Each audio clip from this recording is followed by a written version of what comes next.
കിഴക്കൻ മേഖല മഞ്ഞനിക്കര തീർത്ഥാടകർക്ക് വാകത്താനം നാലുനാക്കൽ സെന്റ് ആദായിസ് യാക്കോബായ വലിയ പള്ളിയിൽ സ്നേഹോഷ്മള വരവേൽപ്പ്. നൂറുകണക്കിന് വിശ്വാസികളാണ് ഇത്തവണ കിഴക്കൻ മേഖല തീർത്ഥയാത്രാ സംഘത്തിൽ പങ്കാളികളായി മഞ്ഞനിക്കരയിലെ കബറിടത്തെങ്കിലേക്ക് കാൽനടയായി പോയത്.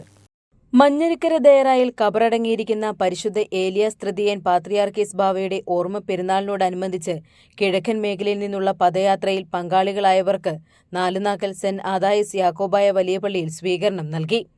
രാവിലെ 8:30 നടന്ന മൂന്നിന്മേൽ കുർബാനയ്ക്ക് കോട്ടയം ഭദ്രാസനാധിപൻ ഡോക്ടർ തോമസ് മാർ തിമോത്തിയോസ് മുഖ്യ കാർമ്മികത്വം വഹിച്ചു. തുടർന്ന് തീർത്ഥാടകർക്ക് സ്വീകരണവും 12 മണിക്ക് ശ്രാദ്ധസദ്യയും നടന്നു. വികാരി ഫാദർ യൂഹാനോൻ വേലിക്കകത്ത്, സഹവികാരി father Babu 14 trustee PC John, secretary VT Kurian തുടങ്ങിയവർ നേതൃത്വം നൽകി. തീർത്ഥാടക സംഘം വെള്ളിയാഴ്ച മഞ്ഞനിക്കരയിൽ എത്തിച്ചേരും. വെള്ളി ശനി ദിവസങ്ങളിലാണ് ദേറായിൽ പരിശുദ്ധ ഏലിയാസ് തൃതീയൻ പാത്രിയാർക്കീസ് ബാവയുടെ ഓർമ്മ പെരുന്നാൾ ആചരിക്കുന്നത്. ACV news, Kottayam.